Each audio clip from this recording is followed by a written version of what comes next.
Tan man. Oh, little pup. Give me that pup. Oh, give me that pup. Give me that pup. Bitey. Need gas. Hey, there you go. Now this golf course has something weird that I've never seen before. I don't know if you can see it on the other side of the fairway there, but after you tee off, you can't see what's on the other side of a hill.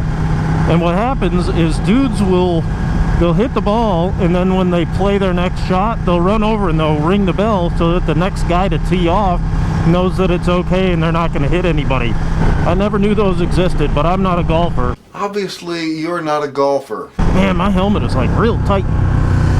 My big old man cheeks. It's like crushing my cheeks. This helmet's always been a little tight. I suppose that's how it's got to fit, but I'm like, when I open my mouth to talk, my super fat jowls get pressed into my teeth, and when I talk, I like bite the side of my mouth. Anyway, one of my friends had a crawfish boil on a Friday night, so after the kids went to bed, I jumped on the motorcycle and ran down there, and on the way down there, I noticed that one of the streets, it had like a road closed sign, and I thought, you know, I could see the other end of it. It looks like they're just doing work, and nobody else was around, so I just like rode right through this road closed area.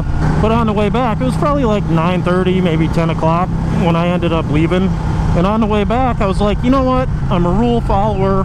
I'll take a different way home just because I know that road's closed and I don't want to do something that's wrong. You know, maybe there's going to be a cop sitting there or something. You know, something stupid, something dumb that always gets you.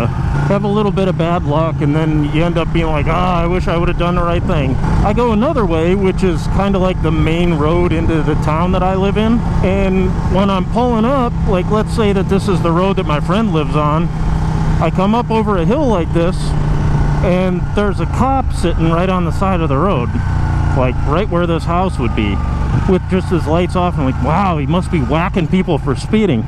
I turn right and I go down the road a little bit, and then I see a big orange sign and it says Sobriety checkpoint. I thought, oh man, this is gonna be a hassle. But I didn't drink anything at that party and I was okay. I'm like, well, I'll just ride through it. I got nothing to worry about. And the one thing that I don't want to do is turn around, because they can probably see like, hey, we got somebody turning around. They know that they're trouble.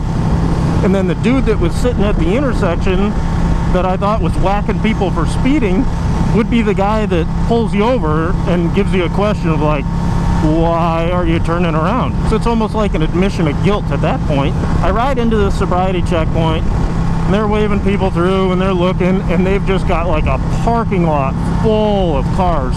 And at this point it's only 9:30 or 10 o'clock. They got a parking lot full of cars. I'm like, there's no way these people have been drinking. Like, it's not late enough for people to be drunk driving yet, or hopefully.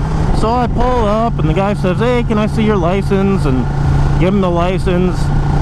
And as I'm giving him my license, there's another cop standing next to my bike, and he's got his flashlight out, and he looks down at my fork. That's where the inspection sticker lives. And he goes, oh, your inspection's expired. And I thought, like, at that moment, I was like, you gotta be kidding me. I thought it went to November, but apparently it didn't. So the guy's like, all right, pull over to the side. So I thought, I was trying to do the right thing by not going through a closed road, and I drive right into this sobriety checkpoint. Then just because I forgot to get my bike re-inspected, it's like a huge fine. So I pull to the side, take my helmet off, take my coat off. When I'm sitting there, they've got 2 officers writing all these tickets to all these people for seat belts and registration and inspection. And one of the officers comes over, he's like, hey, I'm on standby, you know, for people touching their nose later in the night. We don't have anybody drunk yet for me to test. And he goes, 1299, huh? I'm like, yeah. And he goes, I ride a hyper motard. And I look at him and I was like, oh, so you're a hooligan? He's like, well. So I get to talking to this guy. He goes, man, I don't know what's taking them so long. Maybe they're just taking a long time to fill out these other tickets. And I was like, well, I've definitely got one coming. I feel like such a moron letting my inspection sticker lapse. He's like, you know what? Let me go over there and talk to him. Talks to the officer that's writing the ticket, and he comes back with my ID, and he's like, How does a verbal warning sound?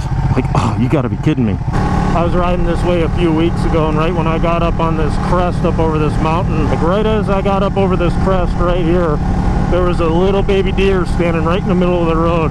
Well, hopefully I can get my act together and knock out a little bit more video. I was listening to the radio the other morning. The morning show was saying that there was an officer that stopped a horse and buggy. Two Amish guys had a case of beer on top. They pulled them over and they ran into the woods. Man, everybody out on the horses today.